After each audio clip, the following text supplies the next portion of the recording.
Hi hello welcome to commerce clarified. So இந்த வீடியோவில் நம்ம என்ன பார்க்க போகிறோம் அப்படின்னா யூஜிசி நெட் ஜேஆர்எஃப்காக ப்ரிப்பேர் பண்ணிகிட்டு இருக்கிறவங்க பேப்பர் 2 காமர்ஸ்லேருந்து unit 6 business management and HRM human resource மேனேஜ்மெண்ட்லேருந்து டாபிக் மோட்டிவேஷன் தியரி தான் பார்க்க போகிறோம். ஸோ தியரிஸ் ஆஃப் மோட்டிவேஷன்ஸ் எல்லாமே பார்க்க போகிறோம். ஸோ டோட்டலாக வந்து நம்ம 9 தியரிஸ் பார்க்க போகிறோம். ஸோ அது என்னென்ன தியரி அப்படிங்கிறத நான் முதல்ல சொல்லிடுறேன்.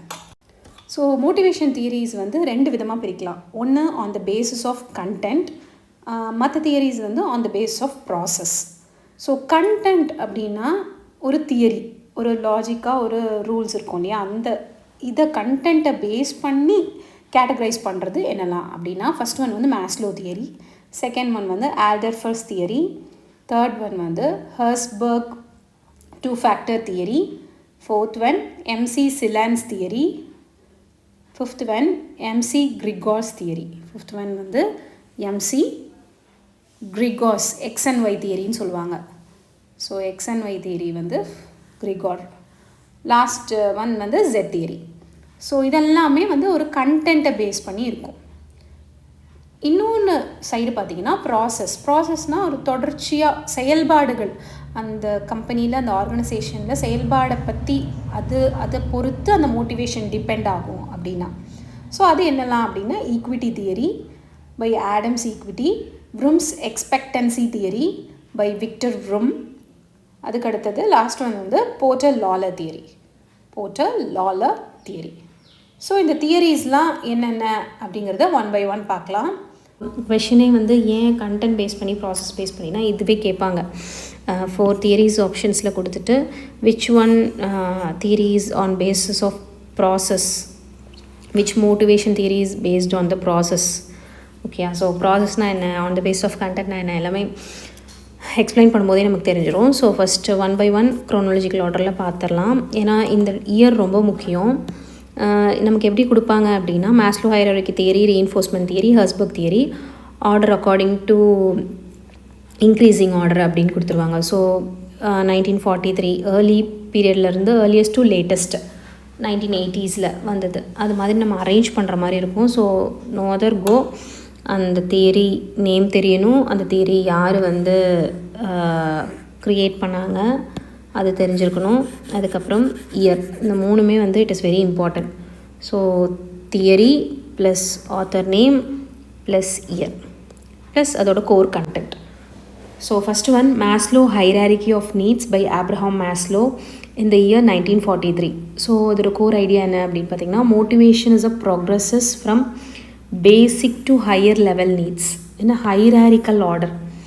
ஸோ பேசிக் லெவல்லேருந்து ஹையர் லெவல் நீட்ஸ்க்கு போகிறது தான் வந்து Maslow hierarchy theory of needs அப்படின்னு சொல்கிறாங்க. ஸோ இந்த ஹைரார்கி வந்து நம்ம ஒரு ட்ரையாங்கிள் மாதிரி படிச்சிருப்போம் ஏற்கனவே மேனேஜ்மெண்ட்டில். ஸோ ஃபஸ்ட்டு ஒன் வந்து பேசிக் ஹைரார்கியில் வந்து ஃபஸ்ட்டு ஒன் வந்து நம்மளோட சைக்கலாஜிக்கல் நீட்ஸ் தான். ஸோ சைக்கலாஜிக்கல் நீட்ஸ் அப்படின்னா நம்மளோட food.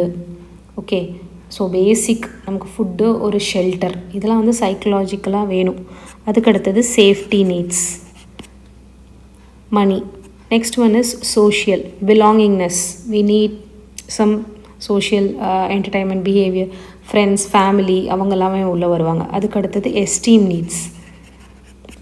The last one is self actualisation need. So இதுதான் வந்து higher need, self actualisation. Basic need என்னது, சைக்கலாஜிக்கல். பேசிக் நீட் வந்து சைக்கலாஜிக்கல். ஸோ இந்த ஆர்டரை வந்து it is very very important. இதை கண்டிப்பாக ஞாபகம் வச்சுக்கணும். எம்சிக்யூவில் எப்படி கேட்பாங்கன்னா, ஆஃப்டர் சைக்கலாஜிக்கல் என்ன வரும், சேஃப்டியாக, சோஷியலாக, எஸ்டீமா, self ஆக்சுவலைசேஷனா. What is the higher end of hierarchy of needs according to Maslow? Higher need வந்து self actualization. What is the lowest level of needs in hierarchical order of Maslow hierarchy theory அப்படின்னா psychological needs. So முதல்ல வந்து நமக்கு சாப்பாடு, தண்ணி, தூக்கம் இதெல்லாம் தான் தேவை. அதெல்லாம் வந்து சைக்கலாஜிக்கல் நீடு. தண்ணி, தூக்கம், சாப்பாடெலாம் இருந்துச்சுன்னா அடுத்து வந்து நமக்கு ஒரு ஷெல்டர், ஒரு மணி, அது சேஃப்டி தேவை. ஷெல்டர் எல்லாமே சைக்கலாஜிக்கல் வந்துடும். Safety is must. The next after safety, after satisfying the safety need, next we will think about the friend circle, relations. After satisfying the friends relations, we will think about self esteem, brand use பண்ணுறது, luxury items use பண்ணுறது, esteem, நம்மளோட self esteem ரொம்ப முக்கியம் அப்படின்னு. இது எல்லாமே தாண்டினதுக்கப்புறம் தான் self actualisation ப்ராசஸே start ஆகும். ஓகேயா?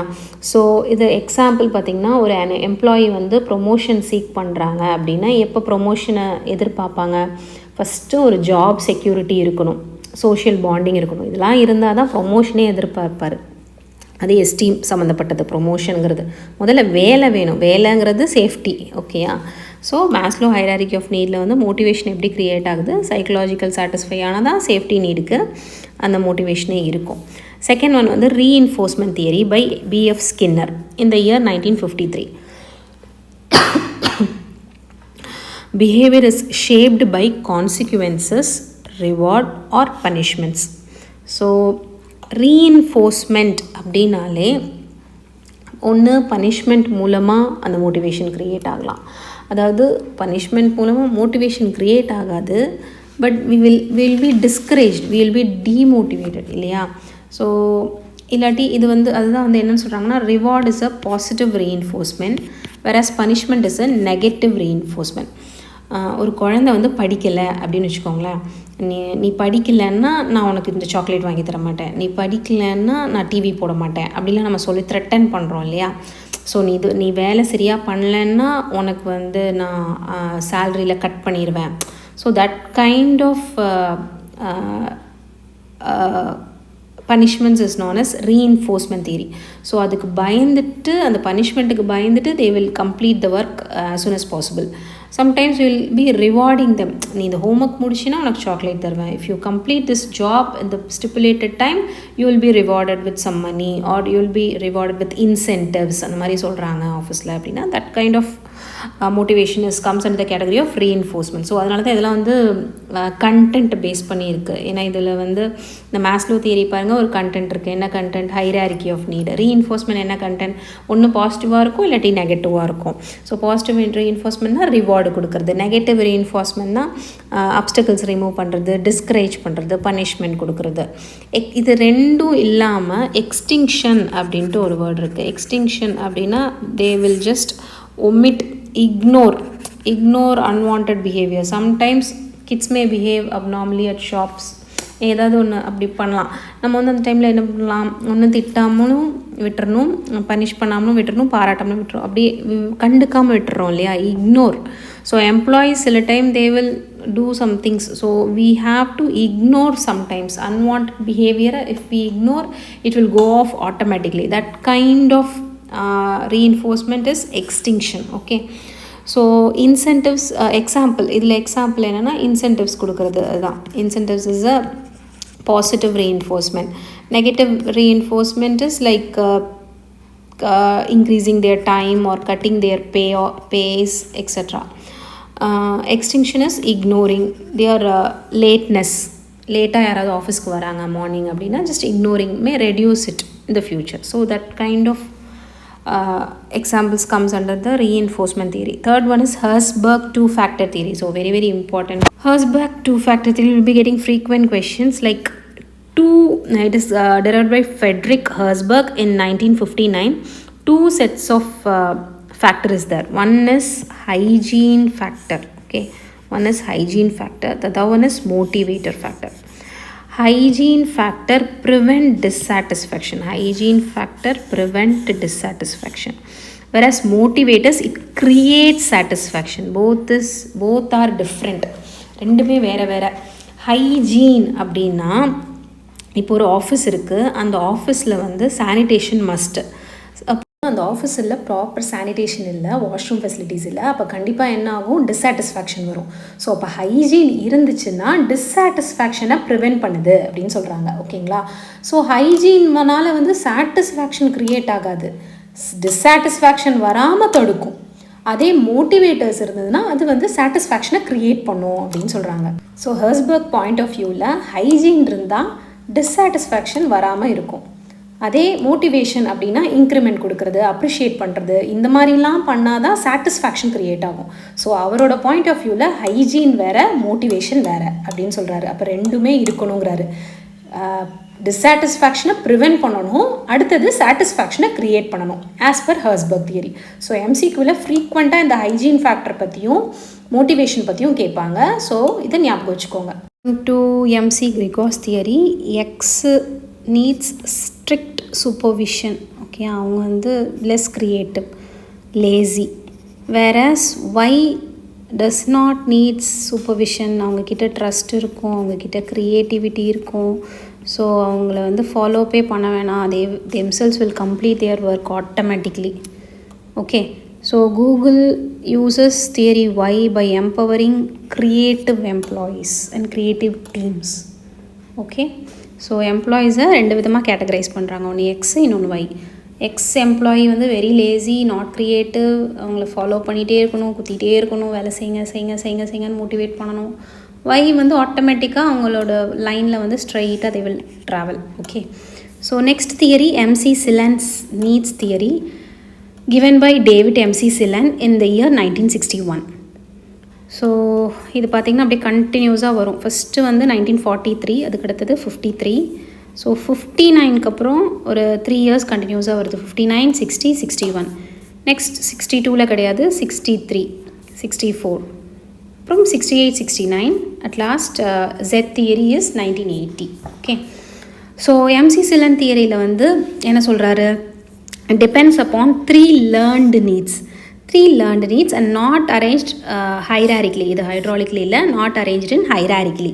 இப்போ நம்ம வந்து மேஸ்லோ தியரியில் வந்து ஒரு ஹைராரிக்கி பார்த்தோம் இல்லையா? ஃபஸ்ட்டு வந்து ஃபிசியோலாஜிக்கல், அதுக்கப்புறம் சேஃப்டி, சோஷியல். அது வந்து ஹைராரிக்கி. இதுக்கப்புறம் இது அதுதான் ஹைராரிக்கி. பட் சிலனில் வந்து 3 லேர்ன் நீட்ஸ் இருக்குது. அது என்னென்ன நீட்ஸ் அப்படின்னு பார்த்துடலாம். 3 லேர்ன்டு நீடு என்னெல்லாம் அப்படின்னா, need for achievement ACH, need for affiliation AFF, need for power. So இதுக்கப்புறம் இது அப்படிலாம் கிடையாது. ஆனால் அந்த 3 முக்கியம். இந்த 3 இருந்தால் தான் வந்து மோட்டிவேஷன் அதை டிபெண்ட் பண்ணி தான் இருக்குது அப்படிங்கிறாங்க. ஸோ ஃபஸ்ட்டு அச்சீவ்மெண்ட் அப்படின்னா என்ன? அச்சீவ்மெண்ட்டு தான் வந்து ஒரு ரெகக்னைசேஷனை கொடுக்கும். இப்போ நம்ம ஏதாவது ஒன்று அச்சீவ் பண்ணால் தான் யாராவது 4 பேர் நம்மளை திரும்பி பார்ப்பாங்க இல்லையா? So it gives the feedback. Recognition is important for motivation. Okay. So next one is affiliation. Affiliation என்ன? It is necessary to work in groups, avoid conflicts. So affiliation ரொம்ப முக்கியம். கான்ஃப்ளிக்ட்ஸ் அவாய்ட் பண்ணும். குரூப்பாக ஒர்க் பண்ணுறதுக்கு, செயலாற்றுறதுக்கு motivation ரொம்ப முக்கியம். இது வந்து ஹெச்ஆருக்கெலாம் ரொம்ப யூஸ்ஃபுல்லாக இருக்கும். ஹெச்ஆர் ரோல் பர்ஃபார்ம் பண்ணுறவங்களுக்கு அஃப்லியேஷன் வந்து ரொம்ப முக்கியம். Because they need to know how to avoid conflicts in groups, in working in teams. Okay. So last one is power. நமக்கு வந்து பவர் இருந்தால் தான் we can control others. எதுக்கு நமக்கு பவர் வேணும்? Control others, to control our subordinates. So it creates motivation. So achievement, affiliation, power, these are 3 learned needs. இதை படிச்சுக்கிட்டோம் அப்படின்னா மோட்டிவேஷன் அதை சார்ந்து தான் இருக்குது. டிபெண்ட்ஸ் அப்பான் தீஸ் 3 நீட்ஸ் அப்படின்னு சிலன் சொல்கிறார். Next theory Adams equity theory by J. Stacey Adams in the year 1963. The core idea என்ன? ஆடம்ஸ் ஈக்விட்டி தியரியில் keyword equity. Motivation is based on perceived fairness. So fairness இதுதான் வந்து ரொம்ப முக்கியம். Equity அப்படின்னாலே என்ன அர்த்தம்? ஈக்குவலாக ட்ரீட் பண்ணுறதுன்னு அர்த்தமா? ஈக்விட்டி அப்படின்னாலே it is equal to equal fairness. The organization or the company has to treat all the employees equally in input and output comparison with other. அதாவது இன்புட் அண்ட் அவுட்புட் அப்படின்னா என்ன? ஃபார் எக்ஸாம்பிள் இன்புட்டுங்கிறது வந்து time, skill. இன்புட்டுங்கிறது என்னது?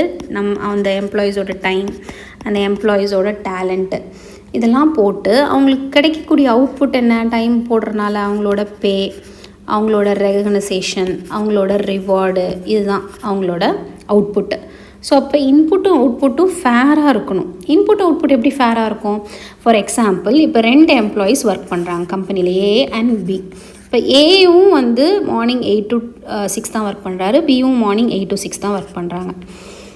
ஏக்கு வந்து என்ன ஒர்க்கோ அதே தான் வந்து பிக்கும். ஒர்க் நேச்சரும் சிமிலர். பட் பே ஸ்கேல் வந்து 2 பேர்த்துக்கும் நாட் ஈக்குவல். ஏக்கு வந்து ரொம்ப ஹையர் பே கொடுக்குறாங்க, பிக்கு வந்து they are paying low. அப்போ அந்த இடத்துல பிக்கு வந்து சுத்தமாக என்ன இருக்காது? மோட்டிவேஷனே இருக்காது. அப்போ பே ஸ்கேல் வந்து அன்ஃபேராக இருக்கும்போது it creates dissatisfaction, discourages the employees. அப்போ ஆடம்ஸ் ஈக்விட்டி தியரியில் அவர் என்ன சொல்கிறாரு? Motivation is based on perceived fairness in input and output. ரொம்ப ரொம்ப முக்கியம். ஓகேயா? comparison with the other. The employees may be compared themselves with their கொலீக்ஸோடு அவங்க கம்பேர் பண்ணி they will check. Okay, so that creates motivation.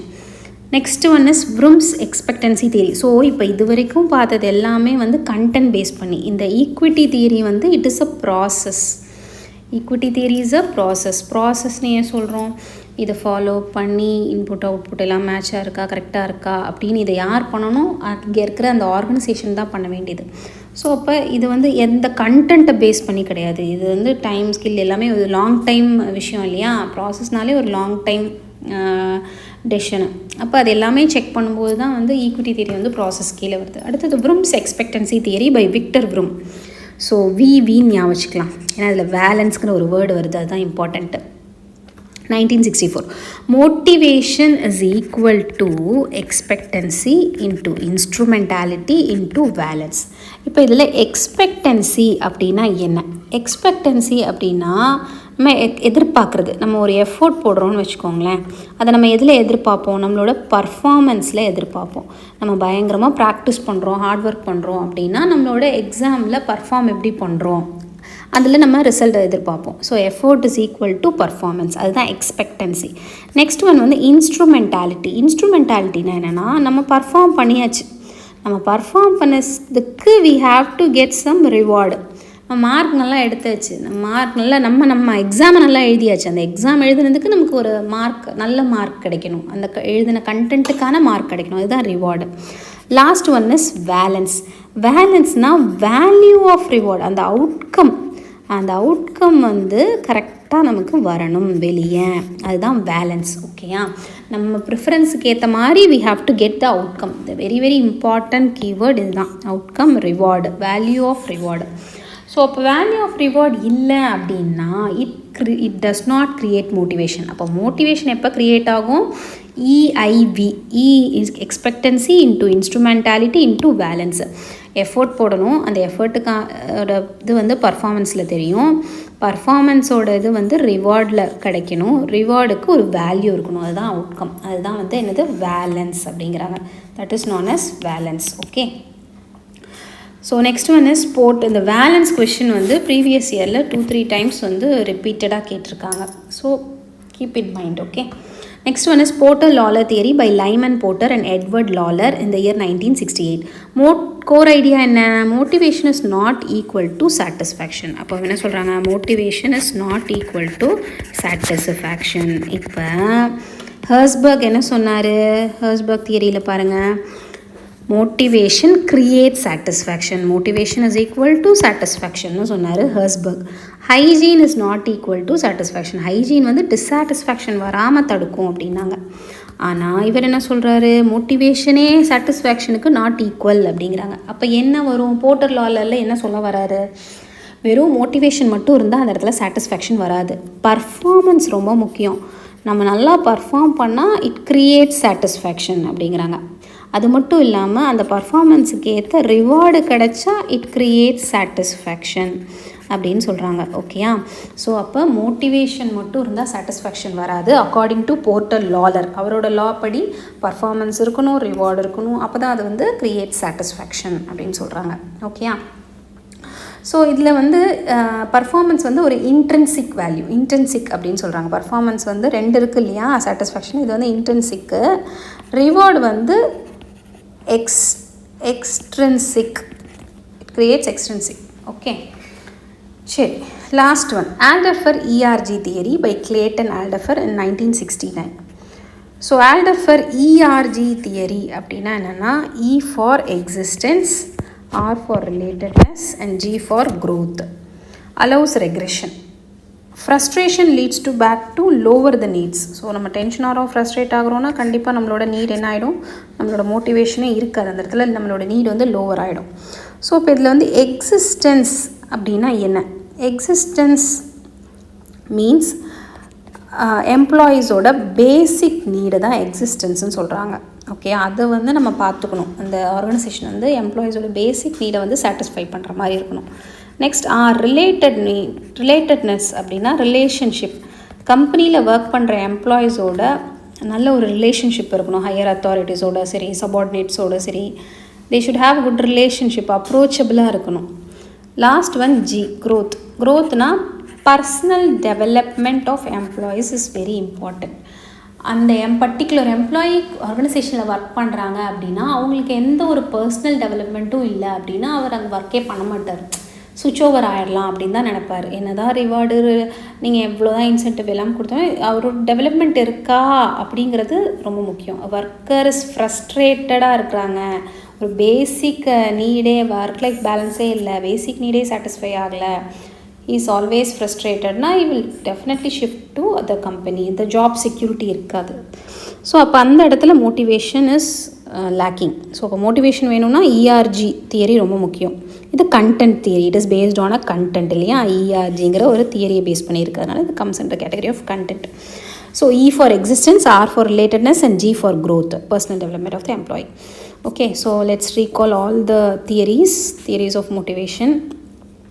So as per content base பண்ணி first என்னது மேஸ்லோவில் என்ன கண்டென்ட்டு, அந்த ஹைராரிக்கி நீட்ஸை வந்து சாட்டிஸ்ஃபை பண்ணணும், அது ஆர்டர் வந்து சேஞ்ச் பண்ணக்கூடாது.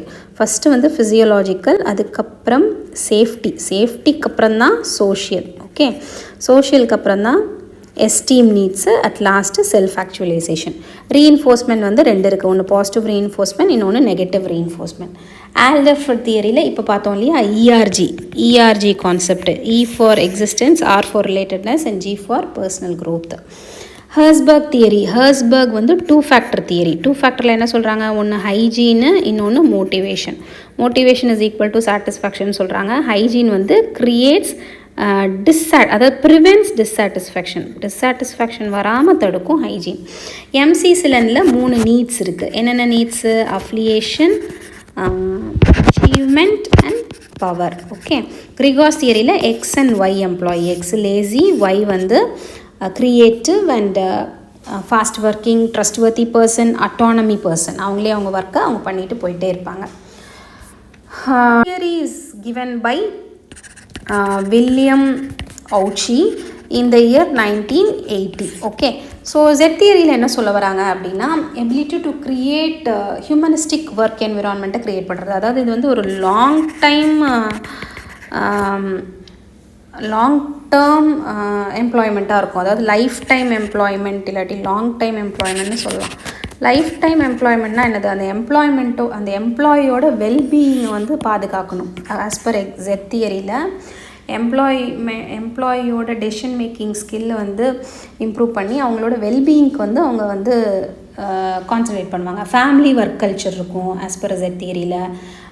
எல்லா லெவல் எம்ப்ளாயீஸ்க்கும் வந்து ஃப்ரீடம் இருக்கும் டெசிஷன் மேக்கிங்கில், கமிட்மெண்ட் டு த ஒர்க் இருக்கும். ஸோ அந்த மாதிரி கைண்ட் ஆஃப் நேச்சரில் வந்து மோட்டிவேஷன் ஆட்டோமேட்டிக்காக இருக்கும் அப்படிங்கிறாங்க. For example, Toyota company has given commitment for life time employment. Okay, so அதெல்லாம் வந்து ஜெட் தியரி கீழே வரும். ஆஸ் பர் ஒரு ப்ராசஸை பேஸ் பண்ணி இருக்கு என்னெல்லாம் அப்படின்னா, ஈக்விட்டி, ஃபேர்னஸ் இருக்கணும், எம்ப்ளாயிக்கிட்ட ஈக்குவலாக ட்ரீட் பண்ணணும் எல்லா எம்ப்ளாயீஸையும், இன்புட் அண்ட் அவுட்புட் பேஸ் பண்ணி. Room's expectancy theory, that is motivation is equal to expectancy into instrumentality into valence. What is mean by valence? Value of reward or outcome based. Porter-Lawler theory. So Porter-Lawler theory ல என்ன சொல்கிறாங்க, motivation is not equal to satisfaction. அப்போ satisfaction வேணும்னா என்ன வேணுமா, satisfaction வேணும் அப்படின்னா which leads to satisfaction? Performance, effort, at last reward. So intrinsic as well as extrinsic leads to satisfaction. Okay, so overall theories of motivation எல்லாமே முடிச்சாச்சு. Let's see some MCQ based on the theories. So first one is, who developed the equity theory of motivation? Equity means equal.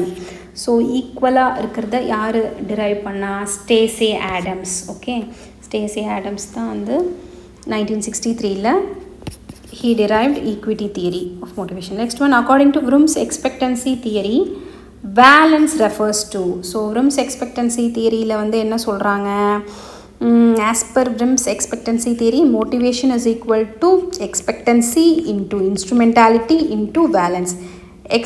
எக்ஸ்பெக்டன்சியில் நம்ம என்ன சொன்னோம், first வந்து effort போடணும், அந்த effort வந்து பர்ஃபார்மன்ஸ்க்கு வழிவகுக்கும்.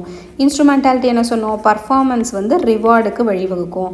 பேலன்ஸ் என்னது, அவுட்கம் பேஸ்ட் ஆர் ரிவார்டு வந்து வேல்யூ ஆஃப் ரிவார்டு அதுதான் வந்து வேலன்ஸ் இல்லையா, value of reward outcome based. So இப்போ இதில் பார்த்துடலாமா. ஃபர்ஸ்ட் ஒன் வந்து என்ன கொடுத்துருக்காங்க, subjective property that effort will lead to performance. Effort பர்ஃபார்மன்ஸ்க்கு லீட் பண்ணுவான் இல்லை, அது வந்து எக்ஸ்பெக்டன்சியோடது, அப்போ ruled out. Link between performance and reward, பர்ஃபார்மன்ஸும் ரிவார்டும் பேஸ் பண்ணியா இல்லை, அது வந்து இன்ஸ்ட்ருமெண்டாலிட்டியோடது. இன்புட் அண்ட் அவுட்புட் பேஸ் பண்ணியா, அந்த இன்புட் அவுட்புட் ரேஷியோவே எதில் வந்துடும், இன்புட் அவுட்புட்னு வருது அப்படின்னாலே ஈக்விட்டி தியரி இல்லையா. இன்புட் அவுட்புட் அப்படின்னா ஈக்குவல் ஃபேர்னஸ் தியரியில் தான் இன்புட் அவுட்புட் வரும், அப்போ இதுவும் ரூல்ட் அவுட்டு. ப்ரூம்ஸ் எக்ஸ்பெக்டன்சி தியரியில் வேலன்ஸ்க்கு என்னது, value of reward or outcome, particular outcome based, அப்போ option B is the right answer. Okay, so next one, assertion reasoning. So as per assertion, under Herzberg theory, improving hygiene factors will not increase job satisfaction. hygiene factors improve பண்ணுறது மூலமாக job satisfaction increase ஆகாது அப்படின்னு சொல்கிறாங்க. Correct தான், ஏன்னா hygiene இருந்ததுன்னா it prevents dissatisfaction, அது வந்து சாட்டிஸ்ஃபேக்ஷனை க்ரியேட் பண்ணாது. Okay, hygiene factors when present prevent dissatisfaction, இதுவும் கரெக்டு தான். Does not but to not motivate, hygiene factor motivate பண்ணாது. இப்போ both A and R are true, so that is the right option. Which motivation theory is a process theory, எது வந்து இதில் process theory அப்படின்னு கேட்டிருக்காங்க. நம்ம theory அதாவது மோட்டிவேஷனை ரெண்டு விதமாக கிளாஸிஃபை பண்ணுறாங்க இல்லையா, கண்டென்ட் பேஸ் பண்ணி ப்ராசஸ் பேஸ் பண்ணி. ஸோ ப்ராசஸ் பேஸ் பண்ணி மொத்தம் 3 என்னெல்லாம், equity, Vroom's expectancy, Porter Lawler, EVP ஞாபகம் வச்சுக்கலாமா. ஸோ இப்போ இதில் வந்து எது வரும், Vroom's expectancy is the answer. ஏன்னா அதர் மற்ற எல்லாமே எதை பேஸ் பண்ணி, கண்டென்ட் பேஸ் பண்ணி, இது எல்லாமே கண்டென்ட் பேஸ் பண்ணி theory. Which of these is not associated with theories of motivation, இதில் எது வந்து மோட்டிவேஷன் தியரியே இல்லை அப்படிங்கிறாங்க. மேஸ்லோ மோட்டிவேஷன் தான், கிறிஸ் மோட்டிவேஷன் தான், ஃபெட்ரிக் ஹெர்ஸ்பர்க் மோட்டிவேஷன் தான், பீட்டர் F. ட்ரக்கர் தான் மோட்டிவேஷன் தியரி கிடையாது. மேனேஜ்மெண்ட் பற்றி as described. In Maslow need hierarchy, which need appears just about physiological need. So Maslow hierarchy triangle படி ஃபஸ்ட்டு ஃபிசியோலாஜிக்கல், அதுக்கு அடுத்தது safety. So ஃபிசியோலாஜிக்கலுக்கு அப்புறம் நமக்கு வரக்கூடியது என்னது, appears just above safety need. அதுக்கு அடுத்தது social. So social need is also known as belongingness, இந்த இடத்துல கொடுத்துருக்காங்க இல்லையா, பிலாங்கிங்னஸ் தான் சோஷியல் நீடு. அதுக்கு அடுத்தது எஸ்டீம் நீட்ஸ், அட் லாஸ்ட் தான் செல்ஃப் ஆக்சுவலைசேஷன். ஓகே, ஹோப் இந்த வீடியோ உங்களுக்கு பிடிச்சிருக்கும்னு நினைக்கிறேன். ஸோ நெக்ஸ்ட் நான் ஏதாவது டாப்பிக்கில் வீடியோ போடணும் அப்படின்னா கீழே கமெண்ட் பண்ணுங்கள். தேங்க்யூ ஃபார் வாட்சிங்.